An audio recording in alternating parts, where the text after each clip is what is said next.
நீங்கள் அனைவரும் வாழ்க வளமுடன்.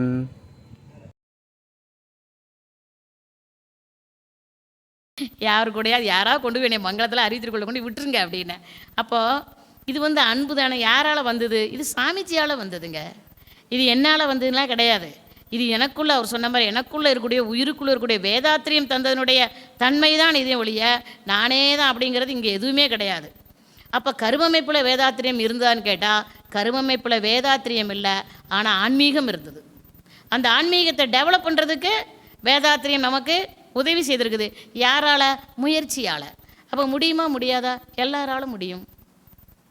எதை முயற்சித்து மாற்ற முடியாது? உடலை. மறுபடியும் சொல்லிட்டேன், உருவ அமைப்பை மாற்ற முடியாது.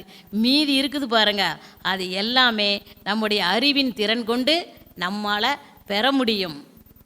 ஆனால் ஒப்பிட்டு பார்த்து பெற முடியாது. அவங்கள மாதிரி நான் வேண்டாம். எனக்குள்ள ஒரு டெவலப் நான் பண்ணிக்கலாம். அப்போது சுயமாக நம்மை நாம் உயர்த்திக்கலாம். அப்படி பார்க்கும் பொழுது ஒருவரிடம் அறிவின் உயர்வு இருக்குதுன்னா அவரிடம் செல்வம் இருந்தே ஆகணும்னா பாரதியாருக்கு இருந்ததா?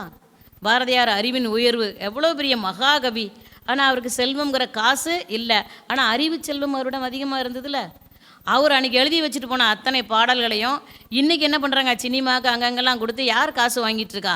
கடையத்தில் சொந்தக்காரங்க எங்கள் ஊர் பக்கத்தில் தானே இருக்காங்க, அவங்களுக்கு தான் அவ்வளவும் போயிட்டே இருக்குது. ஏன்னு கேட்டால் அவர் அன்னைக்கு கொடுத்த அறிவு அதனுடைய உயர்வு இன்றைக்கி பொருளாக போக தானே செய்யுது. அப்போ அந்த குடும்பத்துக்கே ஒரு புகழ் இருக்கான்னு கேட்டால் இருக்குது. ஆனால் அவர் வாழ்ந்த காலம் அவருக்கு அப்படி இல்லை. அப்போ காலமாற்றம் வரும் பொழுது அறிவின் உயர்வு நல்லதே தான் தரும் என எண்ணினால் அது தாங்க ஒழுக்கம். நான் இன்றைக்கி ஒழுக்கமாக இருக்கிறது சங்கடப்படுற மாதிரி தெரியும், ஆனால் நாம் அந்த ஒழுக்கத்தில் நின்று பழகிட்டோன்னா அந்த மன உறுதி எதை தரும் என்றால் அதுதான் கற்பு நெறியை தரும். கற்பு என்றால் ஆண் பெண் நட்பு மட்டும் கிடையாது, அது ஒழுக்க விதிக்கு உட்பட்டு ஔவையார் சொல்கிறாங்க, சொல் திறம்பாமை கற்பு நெறியும் சொல்கிறாங்க. நான் ஒரு சொல்லை சொன்னால் அது கடைசி வரை பாதுகாக்கணுமா. அந்த சொல் கணவன் மனைவிக்குள்ளே இருப்பதான் நான் உனக்காக நீ எனக்காக, அவ்வளோதான். அந்த ஒரு சொல்லின்படி வாழும் பொழுது கற்பு நெறி. அப்போ கற்பு என்பது உள்ளிருந்து அகத்துக்குள்ளே இருந்து வெளிப்படக்கூடிய உள் உணர்வான். அந்த சொல் திறம்பாமை என்பது தான் நாகரிகம். அந்த நாகரிகத்தின் தன்மையை நாம் தெரிஞ்சிட்டா, இன்றைக்கி வருது பாருங்கள் பேப்பரில் அங்கே இங்கே செய்தி எல்லாமே வருதுன்னா மோசமான செய்தியாக இருக்க காரணம் என்னன்னு கேட்டால் பிடிக்கலை அப்படிங்கிறது ஒப்பிட்டு பார்க்கும் ஈகோ இருக்க போய் தான். அந்த ஈகோ தூக்கி தூர போட்டாச்சுன்னா எல்லாமே இணக்கமாக வாழக்கூடிய வாழ்க்கை வர தொடங்கிடும். நான் அவ்வளோ பெரிய இவ்வளோ பேக்கு நிறைய துணிமணி கொண்டு வந்து ஒரு மாதம் சுற்றி அடிச்சுட்டு தான் இருக்கிறேன். சும்மா அங்கங்கே எதாவது சர்ப்பை போட்டு எப்படியோ அலசி எப்படியோ ஒரு பண்ணிட்டு போயிடுவேன். ஆனால் பேக்கை கொண்டு போய் வச்சுட்டு தூங்குனா வீட்டில் போய் தலைமாட்டில் பேக்கை வச்சுட்டு தூங்குனா பேக் காணாமல் போயிடும். எங்கள் வீட்டுக்காரர் அப்படியே பேக்கோடு எடுத்துகிட்டு ஆற்றுக்கு போயிடுவார். நான் சொல்லுவேன், நான் எந்திரிச்சுக்கிட்டு தானே, அதுக்குள்ளே என்ன அவசரம்? அவர்கிட்ட ஈகோ கிடையாது. எப்படினாலும் நான் தானே துவைக்க போகிறேன். அவர் அப்படி சொல்லுவார். நான் சொன்னேன், நானும் சப்போர்ட் பண்ணுறேங்க, அப்போ தான் நல்லாயிருக்கும். இல்லை நீ டயர்டாக படுத்துட்ட தூங்கிட்டியா, உன்னையும் இழுத்துட்டு எடுத்துக்க, நானே போகிறேன். அப்போது நான் சொன்னேன், நீங்கள் சாரி அந்த எங்கள் ஊரில் ஆற்றுல எல்லா ஆண்களும் துணி துவைப்பாங்க, வீட்டில் இருந்து எல்லா சாரி சுடிதார் எல்லாம் துவைப்பாங்க, அதனால் ஒன்றும் பிரச்சனையே கிடையாது. ஆனால் ஈகோ இல்லாமல் இருந்தால் தான் அந்த உதவியை செய்ய முடியும். இல்லை நீ பெருசா நான் பெருசா, நான் உனக்கு இதெல்லாம் செய்வேனா கேட்டால் முடியாது. அப்போ எப்பேற்பட்ட ஒரு வாழ்க்கை துணை நமக்கு கிடச்சிருக்குன்னா அது காரணம் கருவமைப்பு தான். அப்போ நம்ம சுற்றிலும் இருக்கக்கூடிய உறவுகள் அமைவது, வாழ்க்கை துணை அமைவது, எல்லாமே தொழில் அமைவது எல்லாமே கருவமைப்பு தான். ஆனால் அதில் இருக்கக்கூடிய குறைபாடுகளை நாம் சகித்து கொண்டு ஏற்றுக்கொள்ள பழகினால் அங்கே நிறைவு வந்துடும். குறைபாடு எல்லாத்துலேயும் இருக்குது, என்கிட்ட குறை இருக்குது, அவற்றை இருக்குது, அங்கே இருக்குது, எல்லாத்துலேயும் குறை இருக்க தான் செய்யும். ஆனால் நம்மிடம் இருப்பதை நாம் மாற்றிக்கொள்ளும் பொழுது பிறரின் குறை நம்ம கண்ணுக்கு தெரியாது. அப்போ அறிவின் உயர்ந்த நிலையில் புகழாலோ செல்வத்தாலோ மற்ற ஏதோ ஒரு விதத்தில் நம்ம உயர்ந்துட்டே இருக்கிறோம். அப்படி உயரும் பொழுது பிறரிடமிருந்து வரும் பாருங்க ஒரு ஒப்பிட்டு நோக்குதல், அப்போ தான் பொறுக்க முடியாத பொறாமை. சாமிஜி எழுதுகிறாரு, நம்மை தூற்றி பொறாமையினால் பிறர் பழித்தால் நம் வினையே வெளிப்படுதலாக எண்ணி, நம்மளோட வினை அது வெளிப்படுது, அவ்வளோதான். கொஞ்சம் கொஞ்சம் முள் இருந்தால் அதை எடுக்க தானே செய்யணும். அதனால் சுமை மனதில் கொள்ளாது சொற்சூடு அளிப்பவருக்கு வாழ்த்து சொல்வோம், அவ்வளவுதான். இமை கண்ணை காப்பது போல் இறை எவர்க்கும் துன்பத்துக்குள்ளும் காக்கும் அமைநீதி மறத்தல் கூட அச்சமில்லை அச்சமில்லை அருட்சுடர் நாம். பூன்னு அணையிற விளக்கு நாம் கிடையாதான், இது அருட்சுடர். அதனால தான் அவர் சொல்கிறாரு, 16 காரணங்களை நிகழ்த்துவதும் அருட்பெயராற்றல், 7 சம்பத்துக்களை மனிதரிடத்தில் கொண்டு வந்து சேர்த்ததும் கருவமைப்பு அருட்பெயராற்றல். அது ஒருவர் மாதிரி இன்னொருவருக்கு இல்லை. ஆனால் நமக்கே 7 சம்பத்துக்களும் மாறிக்கொண்டே இருப்பதை நாம் உணர்ந்தால் சிந்திப்போம், சேர்ந்திருப்போம். இறைநிலையோடு என்றும் எங்கும் என்றால் இறைவனால் தரப்பட்ட வாழ்க்கை, அதில் தரப்பட்ட உருவ அமைப்பு. ஆனால் 6வது அறிவின் மேன்மைதான் நம்முடைய குணம். அப்போ குணத்தை மாற்றிக்கொள்வதற்கு புறத்தவும் நாம் தேர்வோம் என்றால் பாஸ் ஆயிட வேண்டியதான். அப்புறம் 7மே எண்ணி பாருங்கள், 7மே தன்மாற்றத்திற்கு உரியது தான். நாம் விரும்புகிறோமோ விரும்பலையோ, சில நேரங்களில் எல்லா செல்வம் இருக்கிற மாதிரி இருக்கும், சில நேரங்களில் செல்வம் நம்மளை விட்டு போயிட்டு மறுபடியும் வர மாதிரி இருக்கும். ஆனால் நம்மிடமிருந்து எடுக்க முடியாததும், நாம் எதற்குமே எவரிடம் இழக்க முடியாததும், அப்படி சொல்லணும். எவரும் நம்மகிட்டேருந்து எடுக்கவும் முடியாது, நம்மிடமிருந்து என்ன நாமளே இழக்க முடியாத ஒன்று தாங்க மனவளக்கலை யோகா கற்றுத்தந்த ஆராய்ச்சியின்படி வரக்கூடிய தெளிவு முடிவு. அந்த ஆராய்ச்சியின்படி வரக்கூடிய தெளிவை முடிவும் தருவது தான் தவம். அது எப்பேற்பட்ட ஒரு கலை என தெரிஞ்சிட்டா நாம் இந்த கலையை விடவே மாட்டோம், நேரம் இல்லைன்னு சொல்லவே மாட்டோம். நேரமும் காலமும் நம்ம கையில் கொடுக்கப்பட்டிருக்கு ஒவ்வொரு நாளும். அந்த ஒவ்வொரு நாளுமே நம்முடைய வேறுபாட்டை எண்ணியோ பிறரோட வேறுபாட்டை எண்ணியோ நாம் நேரத்தை காலத்தை வீணாக்காமல், வேறுபாடு என்பது இருக்கத்தான் செய்யும். மனிதர்களுக்குள் வேறுபாடு இருந்தால்தான் நல்லாவும் இருக்கும். இல்லைன்னா இப்போ ஒரு ரேஷன் கார்டுக்கு என்ன வைக்க சொல்லியிருக்காங்க? கைரேகையா? ஆதார் கார்டுக்கு என்னது? கண்ணு. அருட்பெயராற்றல் சொல்லுது, நீ எத்தனை பிறவினாலும் எடு, நீ எத்தனை குழந்தைகள்னாலும் இந்த பூமியில் பெற்றுக்கோ, ஆனால் ஒருவர் மாதிரி கண் ரேகை இன்னொருவருக்கு நான் தரமாட்டேன், ஒருவர் மாதிரி கைரேகை இன்னொருவருக்கு நான் தரமாட்டேன்.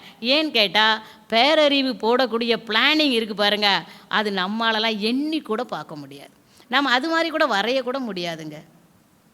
என்ன வித்தியாசம் பாருங்கள். அப்போ ஒவ்வொருத்தருக்கும் அந்த கண்ணு ரேகை வித்தியாசப்பட போய் தானே ஆதார் அட்டை கரெக்டாக அவங்களால செய்ய முடியுது. ஒருவர் மாதிரி ஒருவர்னா தான் உலகத்தையே ஏமாற்றிட்டு போயிடலாமே.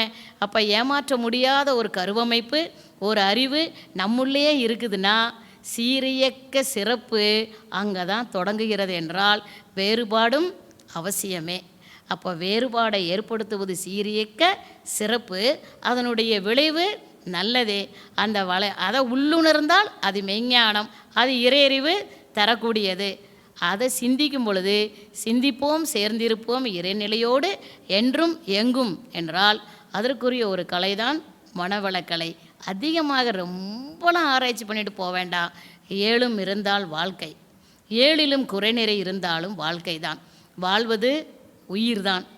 உயிரின் விரிவலை மனமாக இருக்கிறதுனால உயிருக்கான பயிற்சியும் சாமிஜி நம்ம கொடுத்துருக்கிறாரு, மனதிற்கான பயிற்சியும் நம்ம கொடுத்ததுனால எல்லோருக்கும் கிடைக்காத, யாருக்குமே அதாவது தவமாக இருந்து தவம் செய்யணும் என எண்ணி இருந்தால் கூட கிடைக்காத ஒரு பொக்கிஷத்தை சாமிஜி நமக்கு கொடுக்குறாரு. கொடுக்கும்போது சும்மா கொடுக்கல, அப்படியே நம்ம கையில் இப்படி கேட்குறோம்.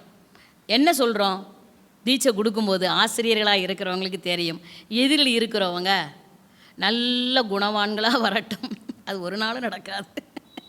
நல்ல இவங்க திருந்தட்டும், இல்லை இவங்க உடல்நலம் பெறட்டும், இல்லை இவங்களுக்கு எதுவுமே நம்ம சொல்லலை. அவங்க ஃபார்மில் எழுதியிருப்பாங்க. என்ன எழுதியிருப்பாங்க தெரியுமா? உடல்நலம் சரியில்லை, அப்படி தானே? இல்லை தலைவலி இருக்குது, ஏதோ ஒன்று ஃபார்மில் ஒரு குறை இருக்கும். ஆனால் நம்ம சைன் பண்ணி என்ன பார்த்துட்டு எல்லாம் வச்சுட்டோம். தீட்சை கொடுக்கும்போது அவங்க ஃபார்மில் என்ன எழுதியிருக்கிறாங்களோ அதை நினச்சிட்டு ஆசிரியர் தீட்சை கொடுக்குறோம்? இல்லை. ஆசிரியருக்கு அறிவுறுத்தப்பட்டது குருவால் என்னன்னு கேட்டால், இந்த ஆன்மா உய்வடைவதற்கு நான் உதவி செய்ய தொடங்குகிறேன், இந்த ஆன்மா உய்வடைவதற்குத்தான் இந்த தேகத்துக்குள்ளே உட்காந்துருக்கே ஒழிய இந்த தேகம் கருப்பாக இருக்கலாம், சிகப்பாக இருக்கலாம், கட்டையாக இருக்கலாம், நெட்டையாக இருக்கலாம், அதை பற்றி பிரச்சனை கிடையாது. அது கருவமைப்பில் கொண்டு வந்த உருவம், அதனால் அது சாயல் தரும். ஆனால் உள்ளே இருக்கிற ஒரு உயிர் மையம், அந்த உயிர் மையத்துக்குள்ளே இருக்கிற ஒரு வினை, அந்த வினைக்கு என்ன வேணும்? அந்த வினைக்கு உருவம் வேணும். அது தன்னுடைய தேவையை பூர்த்தி செய்து கொள்வதற்கு செல்வம் வேணும். அது தன்னுடைய அறிவின் உயர்வை வெளிப்படுத்துவதற்கு சுற்றுச்சூழலில் இருக்கக்கூடிய கல்வி வேணும். அதெல்லாம் தாண்டி சாமிஜி சொல்கிறது தான் பண்பாடு அவசியம். அந்த பண்பாட்டை உயர்த்துவதற்கு மனவளக்கலைக்குள்ளே வந்தால் கூட இல்லாமல் இல்லை, இருப்பதை தூண்டி விடுவதற்கு தான். ஆனால் குருவோட நோக்கம் அது அல்ல. குரு எல்லா பயிற்சியும் கொடுத்துட்டாரு. ஆனால் அவரோட நோக்கம் என்னன்னு கேட்டால், இந்த ஆன்மா உய்வடைவதற்கு நான் உதவி செய்ய தொடங்குகிறேன் என்றால், இந்த ஆன்மா உய்வடைவதற்கு என்னென்ன தேவையோ சம்பத்துக்கள் ஏழையும் ஒழுக்க வழி நிற்கும் பொழுது இறையாற்றல் நம்முள்ளிருந்தே அதை சரி செய்து நமக்கு தேவையானதை தந்துட்டே இருக்குமா. ஏன்னா தீட்சை கொடுக்கும் பொழுது சொன்ன சொல் குருவோட சொல் ஞானியோட சொல் பொய்யாகாது. அப்போது உருவு கண்டு எல்லாமே என்று சொன்ன மாதிரி உருவத்தோடு போட்டி போட்டுட்டு நம்ம வாழ்வதை விட பொருளாதாரத்தோடு போட்டி போட்டு ஒருத்தர் பார்த்து அவர் வீடு கட்டிட்டார், நானும் வீடு கட்டணும், அவங்க அதை செஞ்சிட்டாங்க, நானும் அதை செய்யணும், அந்த ஒப்பீடு இல்லாமல் இந்த ஆன்மா வினையை கழிப்பதற்காக வந்திருக்குது. இந்த வினையை கழிப்பதற்கு குரு கொடுத்தது தான் மனவள கலை. அப்போ மனிதர் எது வேண்டுமானாலும் வேறுபடலாம். ஆனால் ஆன்மா ஓய்வடைவதற்கு உண்டான தியானமோ பயிற்சியோ சாமிஜி ஒரே மாதிரி தானே கொடுத்துருக்கிறாரு. அந்த ஒரே மாதிரியான ஒரு ஒற்றுமைக்குள்ளே நாம் போகும் பொழுது நம்மிடம் ஏற்படக்கூடிய மன விரிவு, யார் வந்தாலும் நம்ம என்ன பண்ணுறோம், வேறுபாடே இல்லாமல் இந்த ஆன்மா ஓய்வடைவதற்கு உதவி செய்கிறோமா இல்லையா? அந்த உதவி எங்கேருந்து வந்தது? சாமிஜிட்டே இருந்தால் வந்திருக்கு. அதனால் எல்லாரும் எப்போதும் ஒரே மாதிரியாக இருப்பாங்கங்கிறது முடியாது. ஆனால் உயிர் என்பது, ஆன்மா என்பது உய்வடைவதற்கு வந்த பிறப்பு என்பதை உணர்வது உள்ளுணர்ந்தால் அது மெய்ஞானம். அப்போ இறைநிலை தன்னுடைய இயக்க சிறப்புகளை விளைவுகளை எல்லோரிடத்திலும் நடத்தி கொண்டிருக்கிறது என்றால் அது உண்மை தானே. உங்கள்கிட்ட என்கிட்ட உலக மக்கள் அத்தனை பேருடைய நடத்திட்டு தான் இருக்குது. ஆனாலும் அதனுள்ள ஒரு வேறுபாடு எப்படி ஒரு நன்மையை தருகிறதோ அதே மாதிரி தான் நம்முடைய உருவத்திலும் வேறுபாடு இருக்கலாம். அது வித்தியாசப்படுத்தி காட்டுவதற்காக கூட இறைநிலையால் அமைச்சதாக இருக்கலாம் என்று சொல்லி நல்லதொரு தலைப்பை எனக்கு கொடுத்து, ஏன்னா இந்த சிந்தனை எப்படின்னு எனக்கு தெரியாது, ஐயாட்ட சொன்னேன். சரி சொல்லுவோம் முடிஞ்சதை அப்படின்னு குருகிட்ட பாரத்தை போட்டுட்டு தான் நான் வந்தேன். அதனால் நீங்கள் எதிர்பார்த்த மாதிரி இருக்கான்னு எனக்கு தெரியல. இருந்தாலும் நாம் வேறுபாடு இல்லாமல் மனதளவில் எந்த நிலையிலும் வேறுபாடு அற்று வாழ்வதற்கு எதை நம்முடைய வாழ்க்கை தரம் உயர்த்தி கொள்ள இது அத்தியாவசியம் என எண்ணுகிறோமோ அதற்கு விடாமுயற்சி செய்யலாம். செய்வதற்கும் எல்லாம் உள்ள இறையர்களும் குருகளும் துணை செய்யட்டும் என்று சொல்லி நல்லதொரு வாய்ப்பு அளித்த எம்கேஜி நகர் மனவளக்கலை மன்றம் அறக்கட்டளைக்கும் தலைப்பு கொடுத்த கணேசன் ஐயா அவர்களுக்கும் வந்திருக்கும் இருபால் மெய்ய அன்பர்களுக்கும் நன்றி தெரிவித்து நிறைவு செய்து கொள்கிறேன். வாழ்க வளமுடன், வாழ்க வளமுடன்.